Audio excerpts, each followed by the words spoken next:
good evening everyone. Welcome to Mission Ayurveda. Today we are going to start our Sharir Kriya classes of BMS First Prof students.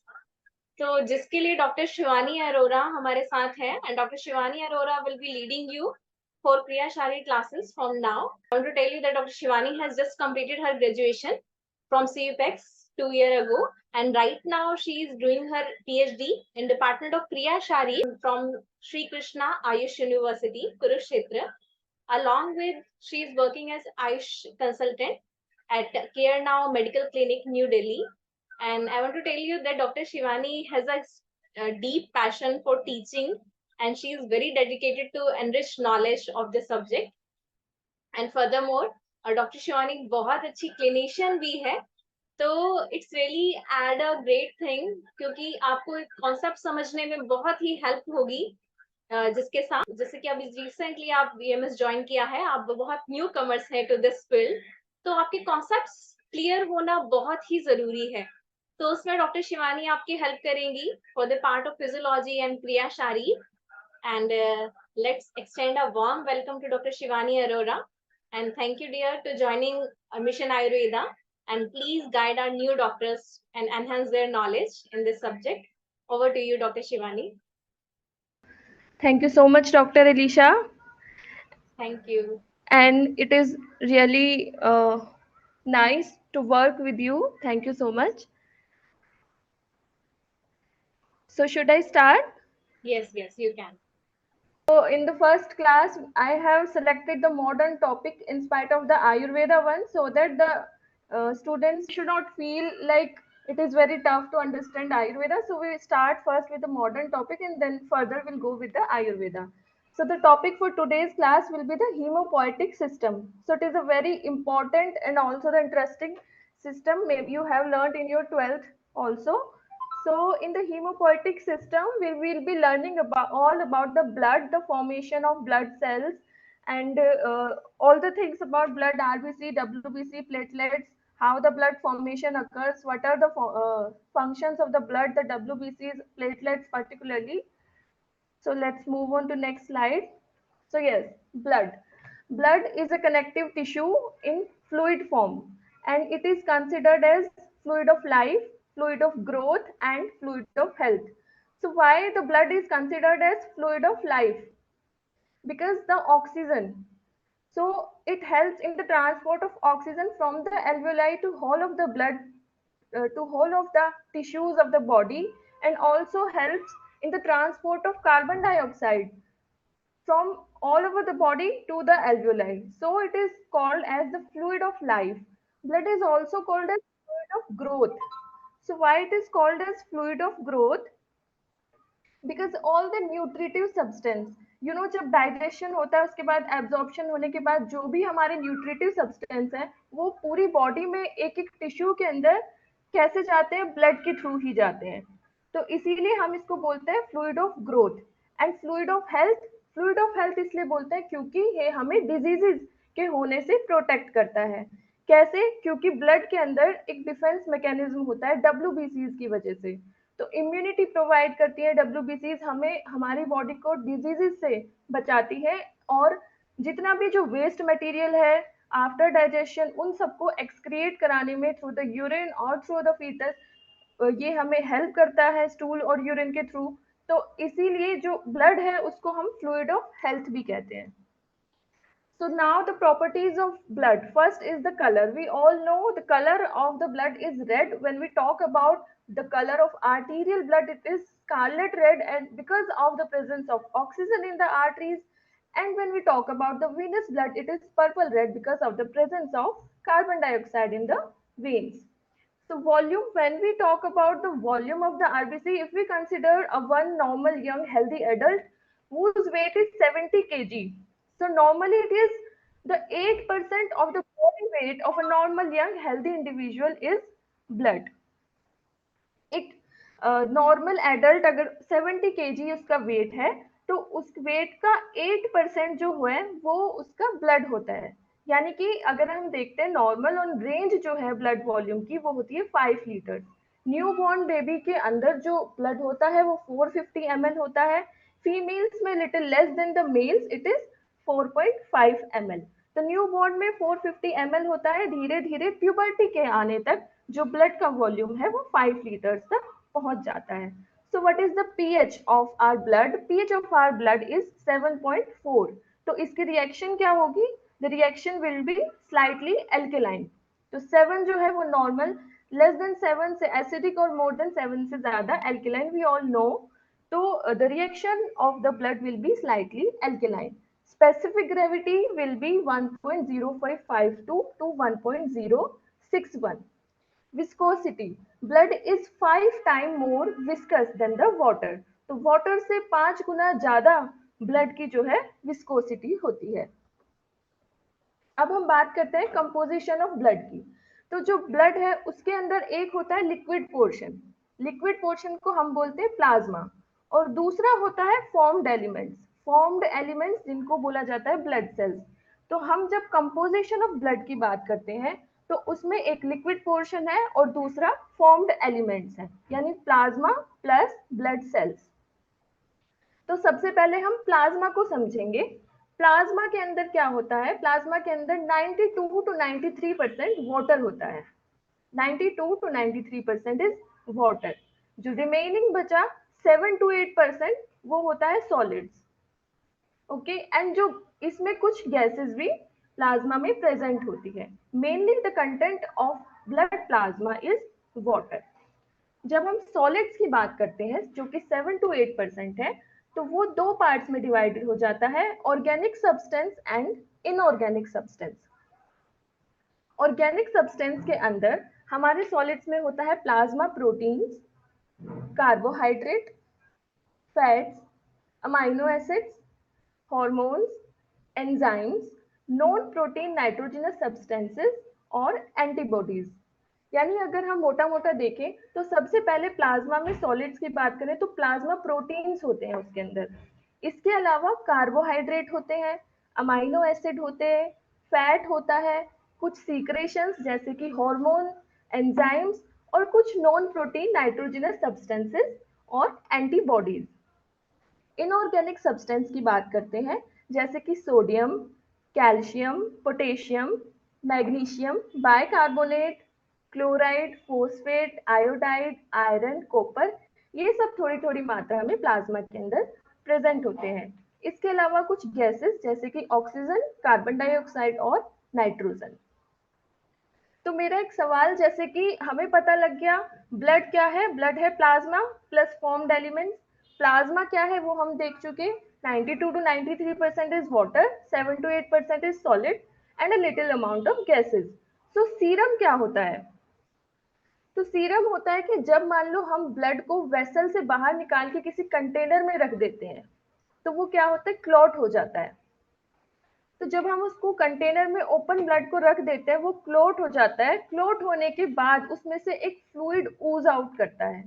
30 to 45 minutes के बाद एक fluid ऊज out करेगा, उसको बोलते हैं serum. तो plasma और serum में डिफरेंस क्या है? प्लाज्मा और सीरम में डिफरेंस है कि serum is equal to plasma minus fibrinogen. Plasma में से फिब्रिनोजन को हटा दे तो वो सीरम। तो ये फिब्रिनोजन कहा गया, फिब्रिनोजन हेल्प करता है ब्लड की क्लॉटिंग में। तो ब्लड क्लॉट हो गया तो इसीलिए सीरम हुआ plasma minus fibrinogen. So what are the functions of blood? The nutritive function, respiratory function, excretory function, transport of hormones and enzymes, regulation of water balance, regulation of acid base balance, regulation of body temperature, storage function and defensive function। तो इसको एक एक करके समझेंगे। जैसे कि nutritive function, जैसा कि मैंने पहली स्लाइड में भी बताया कि न्यूट्रिशन का जो काम है, जो भी डाइजेशन होता है उसके बाद एब्जॉर्प्शन होता है प्रोटीन, कार्बोहाइड्रेट्स, फैट सभी का, तो वो जब ब्रेक डाउन होने के बाद, एब्जॉर्ब होने के बाद बॉडी के एक एक टिश्यू के पास सिर्फ ब्लड के थ्रू ही जाते हैं। तो इस तरीके से ब्लड अपना न्यूट्रिटिव फंक्शन करता है। रेस्पिरेटरी फंक्शन कि लंग्स से ऑक्सीजन को all over the body in each and every tissue लेकर के जाना, एंड कार्बन डाइऑक्साइड को from each and every cell of the body to the lungs, उसको वापस लेकर के आना। तो जो ट्रांसपोर्ट ऑफ गैसेस का काम है वो ब्लड का फंक्शन है, इसीलिए the second function of blood is respiratory function. Third is the excretory function.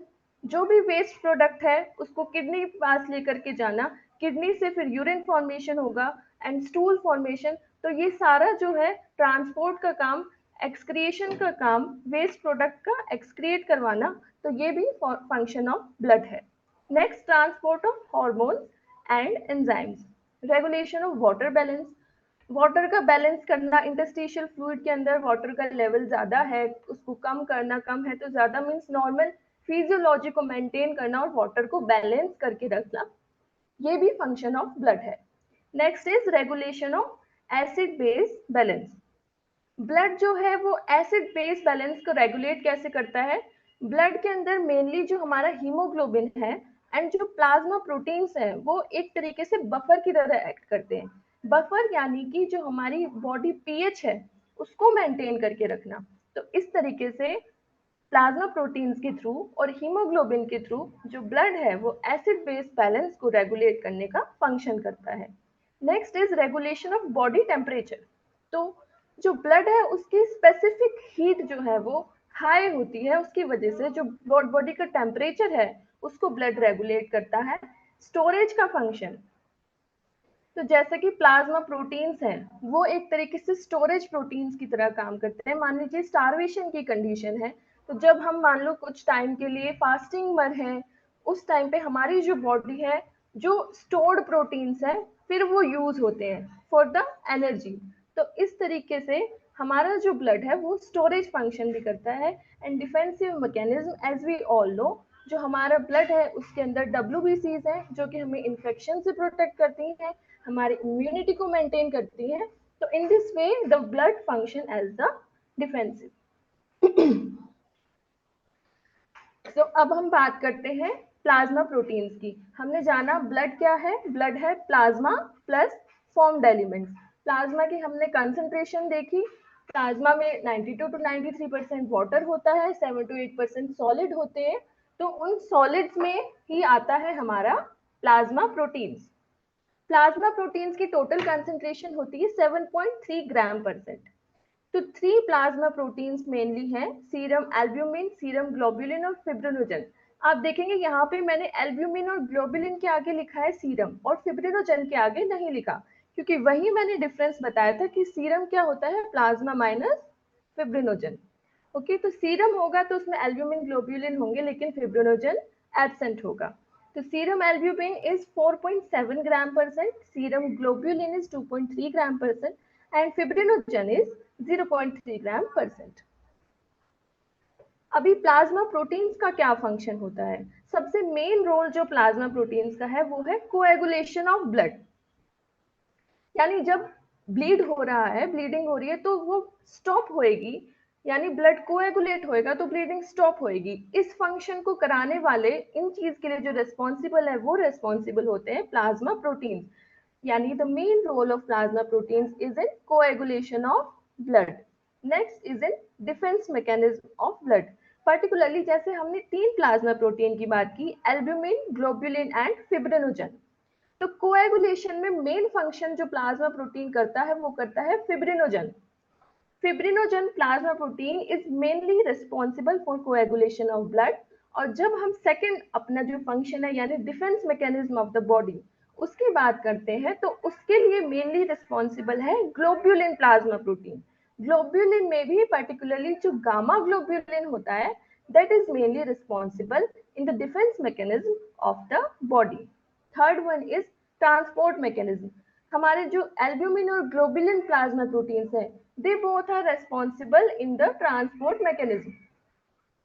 Body के अंदर जितने भी न्यूट्रिएंट्स हैं या फिर हॉर्मोन्स हैं, एंजाइम्स हैं, वो सब कंबाइन करते हैं हमारे एल्ब्यूमिन और ग्लोबुलिन के साथ और इस तरीके से वो बॉडी में ट्रांसपोर्ट होते हैं। तो इस तरीके से जो प्लाज्मा प्रोटीन्स हैं उनका ट्रांसपोर्ट मैकेनिज्म में रोल होता है। Next is in role in maintenance of osmotic pressure in blood. Osmotic pressure को मेंटेन करने में प्लाज्मा प्रोटीन्स का रोल है, इसको मैं थोड़ा सा एक्सप्लेन करूंगी। जब ब्लड कैपिलरीज से पास होता है, कैपिलरीज से पास होता है तब एक्सचेंज होता है ब्लड, लेकिन कैपिलरीज में जो हमारे प्लाज्मा प्रोटीन है, because of their large size they are not able to cross that capillary membrane. Plasma proteins का साइज लार्ज होता है, इसीलिए वो कैपिलरी मेम्ब्रेन को क्रॉस नहीं कर पाते, और उसी के कारण वहां पे वो एक ऑस्मोटिक प्रेशर को क्रिएट करते हैं। ये हम फर्दर इसको अच्छे से एक्सप्लेन करेंगे, डिस्कस करेंगे। अभी हम जस्ट यहाँ पे याद रखेंगे कि प्लाज्मा प्रोटीन्स जो है वो osmotic pressure of the blood को मेंटेन करते हैं। क्यों करते हैं? Because of their large size they are not able to cross the capillary membrane. Next is in regulation of acid base balance. जैसा हमने पहले भी डिस्कस किया कि plasma proteins and haemoglobin, these two are responsible for the regulation of acid base balance. Next is role in viscosity of blood, role in erythrocyte sedimentation rate. तो erythrocyte sedimentation rate क्या होता है? Erythrocytes are the RBC. Sedimentation यानी जब हम blood को open रख देंगे वेसल से बाहर, तो वो सारी आरबीसीज जो है वो सेडिमेंट होने लगेंगी, नीचे इकट्ठी होने लगेंगी। तो these are because of plasma proteins. Next is role in suspension stability of RBC. जब ब्लड फ्लो कर रहा है वेसल के अंदर, तो जो सेल्स है वो सस्पेंडेड है वेसल के अंदर। This is because this suspension stability is also because of the plasma proteins and role as reserve proteins. Reserve protein जैसे कि मैंने बताया कि जब मान लो बॉडी में फास्टिंग जारी हो जाएगी या फिर स्टारवेशन की कंडीशन है, उस टाइम पे जो हमारे प्लाज्मा प्रोटीन्स हैं वो ही हमारी एनर्जी के लिए यूज होते हैं। So now coming to red blood cells. Red blood cells, तो सबसे पहली बात कि red blood cells तो red color क्यों होता है? We all know the red color of the red blood cells is because of the hemoglobin. The normal value is 4 to 5.5 million per cubic mm. Adult males में 5 million and adult females में 4.5 million. अब हम बात करते हैं morphology of RBC की। Morphology का मतलब कि वो दिखने में कैसी है, उसकी शेप कैसी है, उसका साइज कैसा है। तो हम नॉर्मल जब मॉर्फोलॉजी की बात करते हैं आरबीसी की, तो वो होती है डिस्क शेप एंड बायकॉन्केव। बायकॉन्केव यानी डंबल शेप भी हम कह सकते हैं। तो बायकॉन्केव शेप कैसे बनती है कि जो सेंटर है उसमें वो थिन होती है and the peripheral portion is thick. तो इस तरीके से उसकी जो है बायकॉन्केव शेप बनती है। तो आरबीसी की बाइकॉन्केव शेप होने का क्या कुछ फंक्शनल इंपॉर्टेंस भी होता है? बिल्कुल होता है। जैसे आप इस फिगर में देखेंगे लिखा हुआ है कि the functional importance of the biconcave shape of RBC is large surface area of auto diffusion. यानी आरबीसीज का जो शेप है बाइकॉन्केव है, इसी की वजह से उसका सरफेस एरिया इंक्रीज हो जाता है और ऑक्सीजन का डिफ्यूजन ज्यादा इजीली हो पाता है। ठीक है। उसके बाद जैसा हमने बताया कि सेंटर में जो आरबीसी है वो थिन है एंड पेरिफेरल में इट इज थिक। तो जो थिननेस है उस मेम्ब्रेन की, वो भी हमारे ऑक्सीजन के डिफ्यूजन में हेल्प करता है। एंड क्या होता है कि जैसे कैपिलरीज हैं, तो कैपिलरीज में जो एरिया है वो कम होता है ब्लड के निकलने के लिए rather compare to the arteries and vein. तो ये जो बाइकॉन्केव शेप होती है कैपिलरीज से निकलते वक्त, ये जो बाइकॉन्केव शेप की वजह से ही हमारी रेड ब्लड सेल्स स्क्वीज हो जाती है। जब कैपिलरीज से पास आउट होती है तो वो स्क्वीज हो जाती है, इसलिए वो इजीली कैपिलरीज से निकल पाती है। तो फ्लेक्सिबिलिटी जो है मेम्ब्रेन की, वो इस बाइकॉन्केव शेप की वजह से ही होती है, और ये ही जो है फर्दर फिर ट्रांसपोर्ट के फंक्शन में भी इससे इस शेप की वजह से मदद मिलती है। और सबसे बड़ी मेन जो बात होती है, डब्ल्यूबीसीज आरबीसीज में कंपेयर करते हैं, यानी कि जो आरबीसीज है वो नॉन न्यूक्लिएटेड है, डब्ल्यूबीसी न्यूक्लिएटेड है। यानी कि आरबीसीज के अंदर न्यूक्लियस नहीं होता, न्यूक्लियस नहीं होता आरबीसीज के अंदर, अपना डीएनए भी नहीं होता। Normal size diameter is 7.2 micron, surface area 120 square micron and volume is 85 to 90 cubic micron. Life span क्या होता है आरबीसीज का? वो होता है 120 days. Fate of RBCs, fate of RBCs का मतलब है कि जब लाइफ स्पैन आरबीसी का, यानी आरबीसी जब ओल्ड हो गई, they are going to die, means उसका जो लाइफ स्पैन है वो खत्म होने वाला है, उसके बाद क्या होगा आरबीसीज का? When they are old they die, after that what is the fate of RBC? ध्यान से सुनेंगे। When the cells become older, the cell membrane become more fragile. जैसे जैसे सेल ओल्ड होती जाती है, उसकी जो मेम्ब्रेन है वो और फ्रेजाइल होती जाती है. फ्रेजाइल मतलब which can easily break up. Okay, so जो कैपिलरीज का डायमीटर है इज लेस और equal to that of RBC. जैसे कि मैंने बताया कि कैपिलरीज का जो डायमीटर होता है वो आरबीसी के डायमीटर से लेस या उसके इक्वल ही होता है. तो जो यंग आरबीसीज है वो तो कैपिलरीज से इजीली पास कर जाती है बिकॉज बाइकॉन्केव शेप से भी उनको हेल्प मिलती है ना. लेकिन जब ओल्डर होती जाती है तो उनके फ्रेजाइल नेचर के कारण जब ओल्डर आरबीसीज कैपिलरीज से पास होती है तो they get destroy because they can't squeeze through the capillaries, क्योंकि उनका जो फ्रेजिलिटी उनकी इंक्रीज हो जाती है ओल्ड एज के साथ. ठीक है, तो इस तरीके से जो है वो हमारी कैपिलरीज से पास जब होती है ओल्ड जो आरबीसीज होती है तो वो डिस्ट्रक्ट हो जाती है. एंड वो मेनली डिस्ट्रक्ट होती है in the capillaries of red pulp of spleen. Particularly spleen के जो रेड पल्प में कैपिलरीज है वहां जाके आरबीसीज का डिस्ट्रक्शन होता है because the diameter of splenic capillaries is very small. और इसीलिए ही हम स्प्लीन को बोलते हैं ग्रेवयार्ड ऑफ आरबीसी. ओके, तो नेक्स्ट इज अब हमारी आरबीसीज क्या हो गई, डिस्ट्रॉय. तो destroyed RBCs are fragmented and haemoglobin is released from the fragmented part. Destroy RBCs के फ्रेगमेंट्स हो जाते हैं और हीमोग्लोबिन जो है वो उसमें से रिलीज हो जाता है.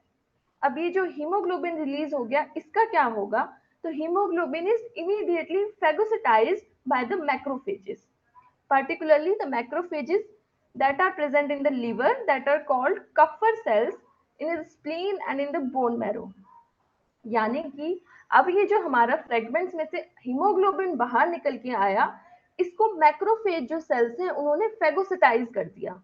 ठीक है, और मैक्रोफेज सेल्स भी कौन सी, पर्टिकुलरली जो लिवर की हैं, स्प्लीन की हैं और बोन मैरो की हैं. आप जानते होंगे, आपने प्लस टू में पढ़ा होगा कि जो लिवर की मैक्रोफेज सेल्स होती हैं उनको बोलते हैं हम कप्फर सेल्स. तो उन मैक्रोफेजिस सेल्स ने हमारे जो हीमोग्लोबिन था उसको फेगोसिटाइज कर दिया. ठीक है, फेगोसिटाइज हो गया. तो अब ये जो हीमोग्लोबिन है वो डिग्रेड हो गया किस किस में, क्या क्या किस किस में टूट गया, वो आयरन में, ग्लोबिन में और पोरफायरिन में.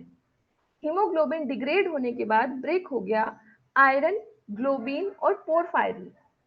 जो आयरन था वो एपोफेरेटिन नाम के प्रोटीन से कंबाइन होकर के फेरेटिन में कन्वर्ट हो गया और स्टोर हो गया बॉडी में, जो कि फर्दर हमारा नीड होने पर रीयूज हो जाएगा. ठीक है, आयरन पार्ट जो था वो एक प्रोटीन जिसको कहते हैं एपोफेरेटिन, उसके साथ कंबाइन हो गया जिसको बोला हमने फेरेटिन. एंड इस फॉर्म में, फेरेटिन की फॉर्म में वो बॉडी के अंदर स्टोर हो गया है, that can be reused later. तो ये हुआ आयरन का. Now comes to globin. Globin भी जो है प्रोटीन डेपोट में जाकर एंटर है, यानी कि ये भी हम प्रोटीन है, ये इसको भी हम फर्दर लेटर ऑन जब भी हमें नीड होगी बॉडी को तो वो भी यूज हो जाएगा. सो दिट इज ये हुआ आयरन और ग्लोबिन का. Further is porphyrin. Porphyrin degrade होता है बिलीरुबिन में एंड बिलीरुबिन जो है वो लीवर से बाइल के थ्रू एक्सक्रिएट होता है. ठीक है, तो ये हमारा फेट होता है आरबीसी का आफ्टर डिस्ट्रक्शन.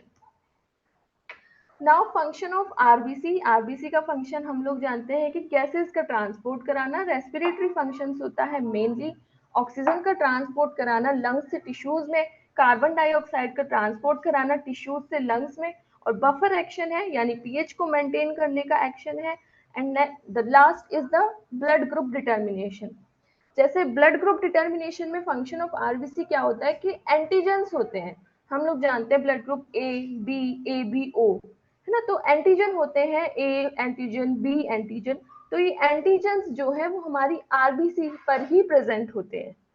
तो उनकी हेल्प से ही हमारा जो ब्लड ग्रुप है वो डिटरमाइन होता है. So this is the function of RBC. अब हम बात करेंगे इरिथ्रोपोइसिस.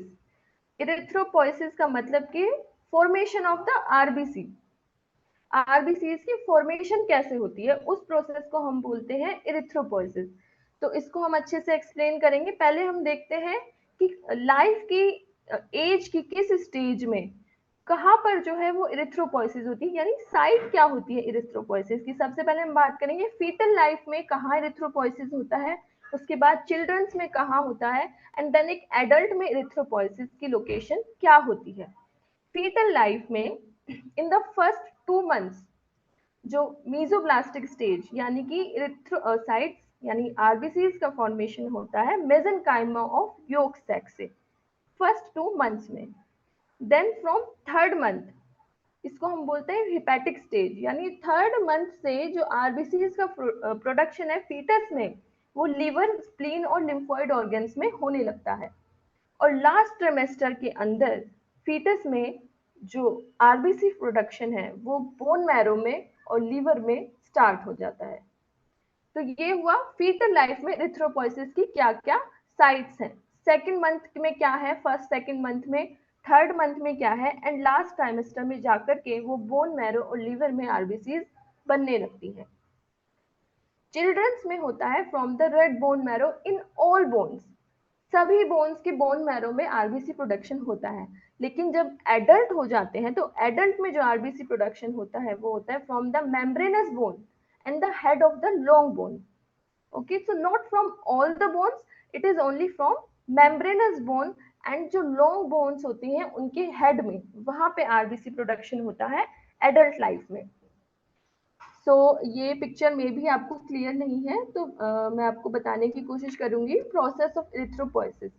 तो इरिथ्रोपोइसिस का प्रोसेस यानी कि किस तरीके से हमारी all the blood cells RBCs, डब्ल्यूबीसीज, प्लेटलेट्स वो कैसे बन रही हैं, उनके फॉर्मेशन का जो प्रोसेस है वो है इरिथ्रोपोइसिस।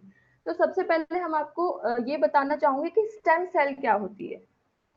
तो स्टेम सेल वो होती है that can do self renewable and differentiation into new cell, यानी जो खुद से ही दोबारा से रिन्यू हो सकती है और नई सेल के अंदर डिफरेंशिएट हो सकती है। सेल के अंदर ये एबिलिटी है कि वो खुद से ही नई सेल में कन्वर्ट हो सकती है, खुद से ही न्यू सेल्स को बना सकती है, उनको हम बोलते हैं स्टेम सेल। तो सबसे ऊपर लिखा है uncommitted pluripotent haemopoietic stem cell. सबसे पहले वर्ड हीमो अनकमिटेड, अनकमिटेड यानी कि ये जो स्टेम सेल है इसका हम कंफर्म नहीं है कि ये कौन सी पर्टिकुलर जो ब्लड सेल है उसको फॉर्म करेगी, वेदर ये आरबीसी को फॉर्म करेगी, प्लेटलेट को फॉर्म करेगी या डब्ल्यूबीसी को फॉर्म करेगी, ये इस स्टेज पर हमें क्लियर नहीं है। इसीलिए ये वर्ड है uncommitted pluripotent haemopoietic stem cell. ठीक है, ये कन्वर्ट हो जाती है committed pluripotent haemopoietic stem cell में, यानी जो committed pluripotent CPHC committed pluripotent haemopoietic stem cell, यहाँ पे जो है हमें पता है कि ये जो है कौन सी सेल को फॉर्म करेगी, क्योंकि ये 2 टाइप्स की होती है, एक होती है लिम्फोइड स्टेम सेल और एक होती है कॉलोनी फॉर्मिंग ब्लास्टोसाइट। तो जो लिम्फोइड स्टेम सेल है उससे लिम्फोसाइट्स बनेंगी, एंड जो कॉलोनी फॉर्मिंग ब्लास्टोसाइट है वो फर्दर डिवाइड होगी, उससे जो हमारी बाकी रिमेनिंग जो भी ब्लड की सेल्स है वो फॉर्म होंगी। तो कमिटेड का मतलब है कि वी कैन नो कि कौन सी जो सेल है वो इससे फॉर्म होगी। अनकमिटेड इस स्टेज में we can not decide the which cell of the blood will be going to form from this. ठीक है, तो लिम्फोइड स्टेम सेल जो होती हैं वो बनाती हैं हमारी लिम्फोसाइट्स को। कॉलोनी फॉर्मिंग ब्लास्टोसाइट फर्दर 3 में डिवाइड होती है, colony forming erythrocyte, colony forming unit GM, G for granulocyte, M for monocyte, and colony forming unit M, here M means megakaryocyte. ठीक है, तो कॉलोनी फॉर्मिंग यूनिट ई, ये जो यूनिट है सेल्स की ये फॉर्म करती है हमारी आरबीसीज को, ई फॉर इरिथ्रोसाइट्स। तो कॉलोनी फॉर्मिंग यूनिट ई जो है वो आरबीसीज को फॉर्म करती है। Colony forming unit GM, GM हमारे ग्रैन्युलोसाइट्स, ग्रैन्युलोसाइट्स 3 होती हैं, न्यूट्रोफिल, इजिनोफिल एंड बेजोफिल। तो ग्रैन्युलोसाइट्स को फॉर्म करती है प्लस एम फॉर मोनोसाइट। तो मोनोसाइट एक ग्रैन्युलोसाइट है, तो monocyte plus all the granulocytes वो फॉर्म होती है कॉलोनी फॉर्मिंग यूनिट जीएम से। और जो नेक्स्ट है वो है कॉलोनी फॉर्मिंग यूनिट एम यानी मेगाकैरियोसाइट, तो ये बनाती है हमारी प्लेटलेट्स को। ठीक है, तो ये इरिथ्रोपोइसिस का प्रोसेस है। अब इस इरिथ्रोपोइसिस के प्रोसेस में चेंजेस क्या क्या हो रहे हैं? हम बोल रहे हैं कि इस कॉलोनी फॉर्मिंग यूनिट से ये वाली सेल बनेगी, पहले स्टेम सेल होंगी, उससे कॉलोनी फॉर्मिंग ब्लास्टोसिस्ट, देन ये वाली सेल। तो इन सारी स्टेजेस में चेंजेस क्या क्या हो रहे हैं? इनमें चेंजेस ये हो रहे हैं, सबसे पहले जो साइज है सेल का वो रिड्यूस होता जा रहा है। हमारे आरबीसीज का diameter we have discuss 7.2 micron. तो ये जो डायमीटर है वो रिड्यूस होगा, 25 से 7.2 तक आएगा नीचे। तो इन स्टेजेस में जो सेल का साइज है वो रिड्यूस हो रहा है, और disappearance of nucleoli and nucleus. RBCs के अंदर न्यूक्लियस नहीं होता, न्यूक्लियोलाई नहीं होता। तो इन स्टेजेस के थ्रू जैसे जैसे सेल पास होती जा रही है, उसका साइज रिड्यूस होता जा रहा है, उसमें जो न्यूक्लियस है वो डिसअपेयर होगा और हीमोग्लोबिन अपेयर होगा। एंड देन जो साइटोप्लाज्म है उसकी स्टेनिंग प्रॉपर्टीज, ठीक है, जो साइटोप्लाज्म होते हैं उसमें ग्रैन्यूल्स होते हैं कुछ सेल्स के अंदर, वो स्टेन करती हैं, स्टेन करके मतलब वो एक कलर को रिप्रेजेंट करती हैं, लाइक रेड, लाइक ब्लू। तो ये चार चेंजेस हमारी इरिथ्रोपोइसिस की स्टेजेस के दौरान होते हैं। साइज का रिड्यूस होना, न्यूक्लियस का डिसअपेयर होना, हीमोग्लोबिन का अपेयर होना, और साइटोप्लाज्म की स्ट्रेनिंग प्रॉपर्टीज में चेंज। जो इरिथ्रोपोइसिस, अब हम पर्टिकुलर यहाँ पे बात कर रहे हैं आरबीसीज की।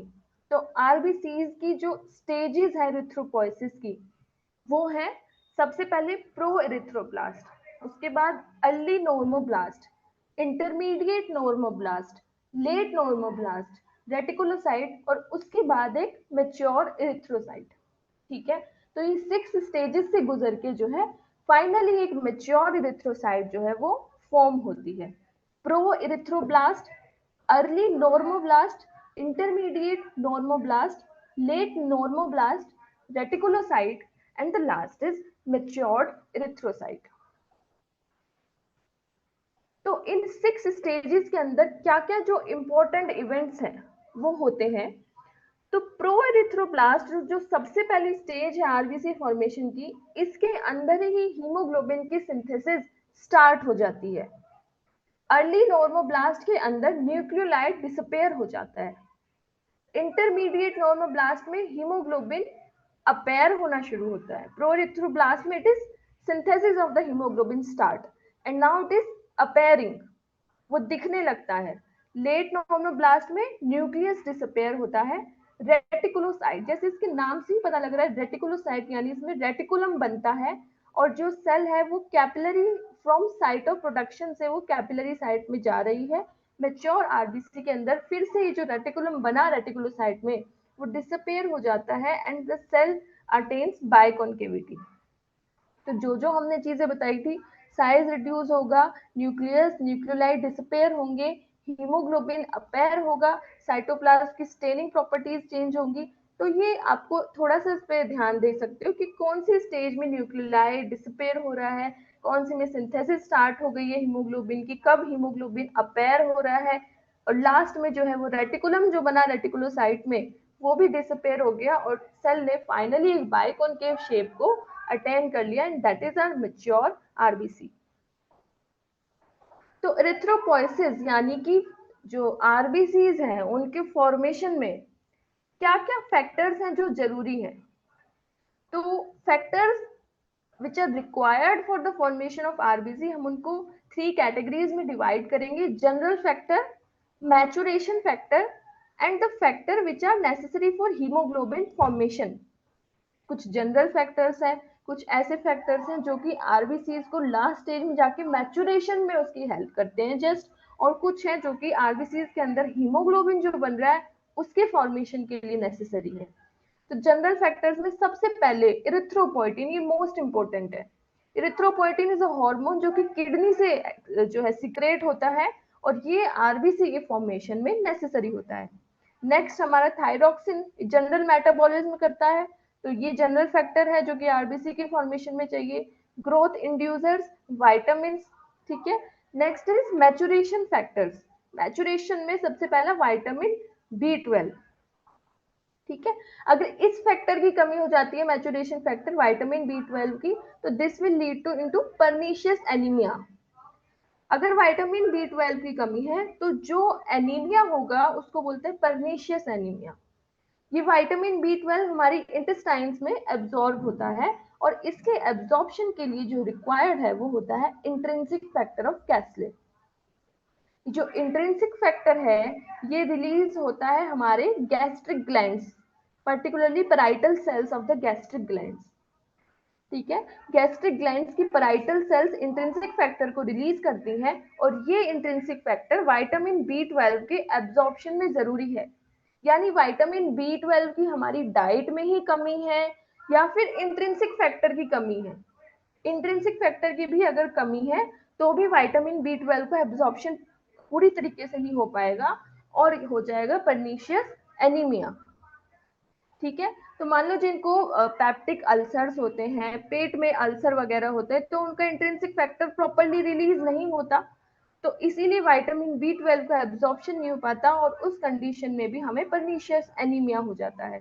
Third one is the folic acid which is also a maturation factor, यानी कि ये विटामिन B12 फॉलिक एसिड के जो डीएनए का फॉर्म करते हैं आरबीसी के अंदर, क्योंकि आरबीसी के अंदर न्यूक्लियस नहीं है तो उसका फॉर्मेशन ऑफ डीएनए कैसे होता है, तो वो इस तरीके से होता है। ये हमारे मैचुरेशन फैक्टर्स हैं जो उसमें आरबीसी के अंदर डीएनए फॉर्म करते हैं और एक पर्टिकुलर फाइनली एक मेच्योर आरबीसी प्रोड्यूस होती है। नाउ हम उन फैक्टर्स की बात करेंगे जो कि हीमोग्लोबिन के फॉर्मेशन के लिए जरूरी है। तो हीमोग्लोबिन के लिए क्या, हीमोग्लोबिन क्या है, आयरन, फॉस्फोराइड एंड ग्लोबिन, प्रोटीन और आयरन, है ना, यही है। तो प्रोटीन्स चाहिए हमें, आयरन चाहिए, और आयरन के एब्जॉर्प्शन में जो कॉपर है, कोबाल्ट है, हेल्प करते हैं, निकल और विटामिन। तो ये कुछ फैक्टर्स हैं जो कि हीमोग्लोबिन की फॉर्मेशन के लिए नेसेसरी है। तो haemoglobin is the iron containing colouring matter of the RBC. Normal HB का कंटेंट 14 to 60 ग्राम पर decilitre, adult mail it is 15 gram per deciliter and females it is 14.5 on an average we are talking this, and the values can be differ in different books. So now functions of hemoglobin, तो जो main function है haemoglobin का वो होता है transport of respiratory gases, oxygen का transport tissues तक and tissues से कार्बन डाइऑक्साइड का ट्रांसपोर्ट लंग्स तक। This is the main function. Okay, इसको हम फर्दर बात करेंगे कि पर्टिकुलरली कितना परसेंटेज जो है वो ऑक्सीजन किस फॉर्म में कंबाइन होकर के ट्रांसपोर्ट होती है, कार्बन डाइऑक्साइड कैसे, जो कार्बोनिक एनहाइड्रेज एंजाइम का क्या रोल होता है, कैसे वो कंबाइन होकर के कितने परसेंट में किस फॉर्म में ट्रांसपोर्ट होती है, that is the next topic, further we will discuss that. So function of hemoglobin is transport of respiratory gas and the buffer action. अब बात करते हैं WBCs की, यानी व्हाइट ब्लड सेल। तो व्हाइट ब्लड सेल और रेड ब्लड सेल, इनमें difference क्या है, हम बिल्कुल बेसिक चीजों को अपने जो है इस लेवल पे क्लियर करने की कोशिश करेंगे। तो जो WBCs है उनका साइज होता है large as compare to RBC. Shape जो है वो इरेगुलर है, आरबीसीज की शेप क्या है, डम्बल शेप और बाइकॉनकेव शेप। WBCs होती है न्यूक्लिएटेड जबकि आरबीसीज नॉन न्यूक्लिएटेड। WBC के फर्दर टाइप्स हैं, ग्रेन्युलोसाइट्स हैं, ए ग्रेन्युलोसाइट्स हैं, ग्रेन्युलोसाइट्स फर्दर 3 टाइप्स की होती हैं, ए ग्रेन्युलोसाइट्स फर्दर 2 टाइप्स की होती है। तो has many types, WBCs has many types. कुछ WBCs के अंदर granules are present in some of the WBCs. So these are the differences, and the last difference is the lifespan is short. We can say uh, it is short, और like मतलब कि जो WBC का life span है वो half a day भी हो सकता है और ये कुछ मंथ्स तक भी हो सकता है, like 6 months. So it is not short, it is variable depending upon the demand of our body. तो कभी कभी जो हमारी WBCs है इनका साइज हाफ अ डे भी होता है और कभी कभी कुछ WBCs 6-6 महीने तक भी उनका जो है वो लाइफ स्पैन होता है, बल्कि हमारी RBCs का फिक्स लाइफ स्पैन है 120 days. So these are the difference. Our WBCs are large in size, irregular in shape, nucleated, has many types, granules are present in some of WBC, and the lifespan is variable. So this is the classification. So broadly we divide WBC into 2, granulocytes and agranulocytes. तो granulocytes में neutrophil, इजिनोफिल and basophil, agranulocytes में आती हैं हमारी lymphocytes and monocytes. Lymphocytes further होती हैं B lymphocytes, T lymphocytes and natural killer cells. So this is the classification. Granulocytes यानी जिनके साइटोप्लाज्म में ग्रेन्यूल्स प्रेजेंट है।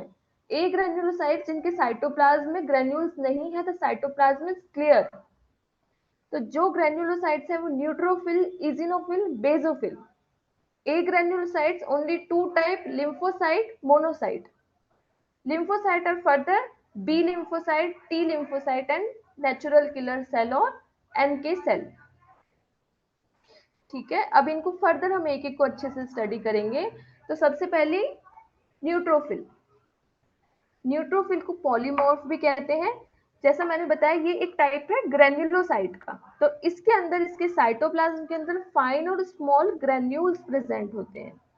ठीक है, और इसके ग्रेन्यूल्स एसिडिक और बेसिक दोनों स्टेन को लेते हैं, यानी वो एसिडिक स्टेन से भी स्टेन करेंगे और बेसिक यानी मिथाइलिन ब्लू डालोगे तो भी स्टेन करेंगे, यूजिन डालोगे तो भी स्टेन करेंगे। दोनों जो एसिडिक और बेसिक स्टेन है दोनों को वो लेते हैं। ठीक है, तो और लिशमन स्टेन से जब हम इसको स्टेन करते हैं तो वॉयलेट कलर ये शो करते हैं। और आप फिगर में देखोगे न्यूट्रोफिल का जो न्यूक्लियस है वो है मल्टीलोब, है ना, इस फिगर में भी और इससे पहले वाले में भी आप देखोगे। तो न्यूट्रोफिल्स का जो न्यूक्लियस होता है वो मल्टीलोब होता है।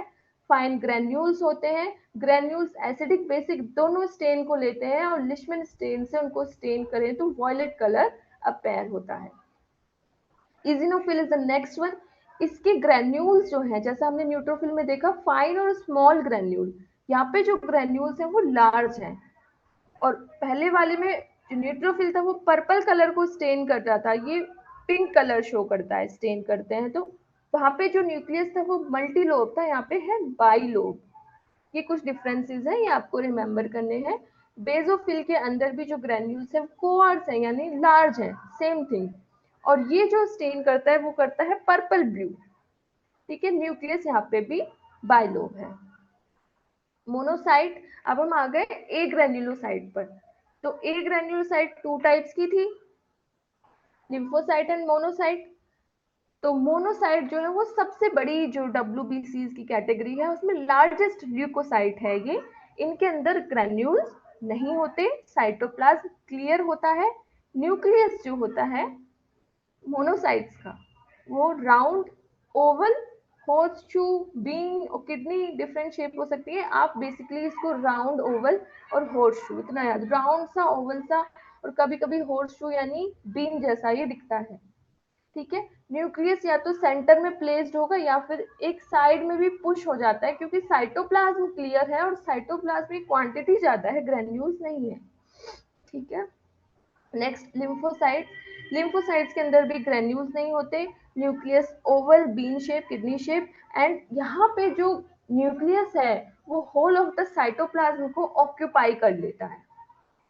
तो यहाँ पे हमें ये जो 5 टाइप्स हमने बताए इनमें कुछ कुछ डिफरेंसेस जो हमें ध्यान रखने हैं। सबसे पहले ग्रेन्यूल्स किस किस में होते हैं, किस में नहीं होते। न्यूक्लियस किसका मल्टीलोब है, किसी का बायलोब है, किसका किडनी शेप है, और जो ग्रेन्यूल्स हैं वो क्या कलर को स्टेन कर रहे हैं।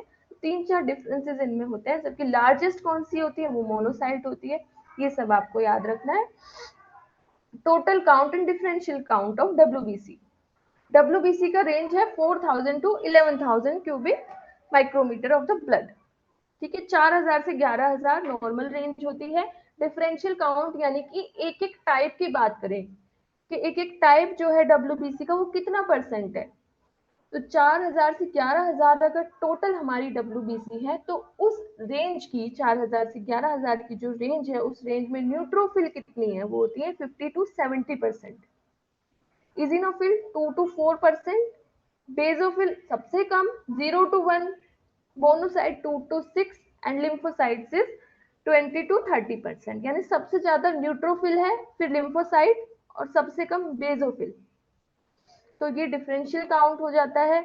जो WBC का लाइफ स्पैन है वो हमने डिस्कस किया कि वो as short as half a day भी हो सकता है और may be as long as 3 to 6 month भी हो सकता है। RBC का लाइफ स्पैन होता है 120 डेज। अब फंक्शंस WBC का एक एक सेल का हम फंक्शन डिस्कस करेंगे। तो न्यूट्रोफिल, न्यूट्रोफिल का मेनली काम होता है कि ये first line of defence provide करती हैं along with monocyte, neutrophil plus monocyte, ठीक है। ये दोनों डब्ल्यूबीसीज एक्ट करती हैं एज फर्स्ट लाइन डिफेंस, यानी कि जब भी कोई इन्फेक्शन है या कोई भी फॉरेन जो पार्टिकल है, कुछ भी ऑर्गेनिज्म है वो एंटर कर रहा है बॉडी में, तो ये जो दोनों सेल हैं ये फर्स्ट लाइन डिफेंस की तरह काम करेंगी। ये उस साइट पे जाएंगी इन्फेक्शन के और उस फॉरेन बॉडी को फेगोसाइटोसिस प्रोसेस से इनगल्फ करके उसको डिस्ट्रॉय करती हैं। तो ये है न्यूट्रोफिल। इजिनोफिल का मेन रोल डिफेंस में है। डिफेंस वो कैसे डिफेंस करती है?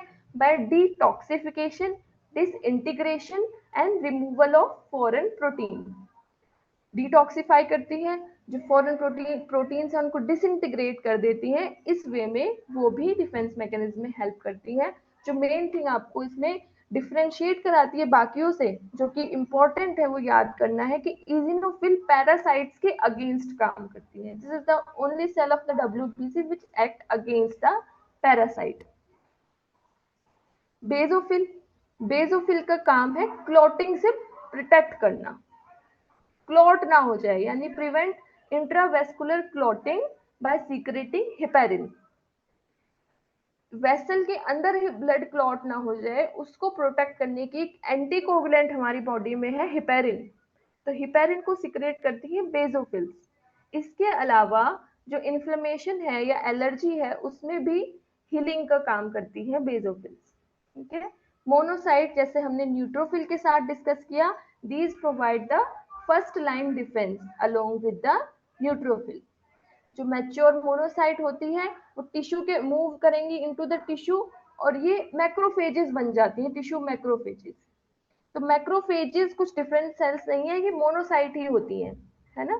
तो macrophages are the monocytes and these macrophage engulf the foreign particle by phagocytosis and destroy them. Lymphocytes, lymphocytes का मेन जो है वो इम्यूनिटी का काम है। फर्दर हम नेक्स्ट क्लासेस में डिस्कस करेंगे। लिम्फोसाइट्स हमारी बी लिम्फोसाइट है, टी लिम्फोसाइट है। बी लिम्फोसाइट जो पर्टिकुलरली वो ह्यूमरल इम्यूनिटी के लिए रिस्पॉन्सिबल है, टी लिम्फोसाइट जो है वो सेलुलर इम्यूनिटी के लिए रिस्पॉन्सिबल है। तो lymphocytes are particularly responsible for immunity, ठीक है। तो this was the function of WBCs. So thank you so much. Thank you, Dr. Shivani, for conducting this class and for sharing your vast knowledge on this subject. Definitely, ये class हमारी BMS first year के students के लिए बहुत ही helpful रहेगी and we will try to provide them best of best. और students भी अपने review share कर सकते हैं और in the feedback form I'll share it soon on the group और जिससे आपका learning experience और भी better होगा. Then it's all for today and जो है शेड्यूल आपका ग्रुप पे शेयर हो जाएगा. Thank you doctor Shivani. Okay. Thank you so much.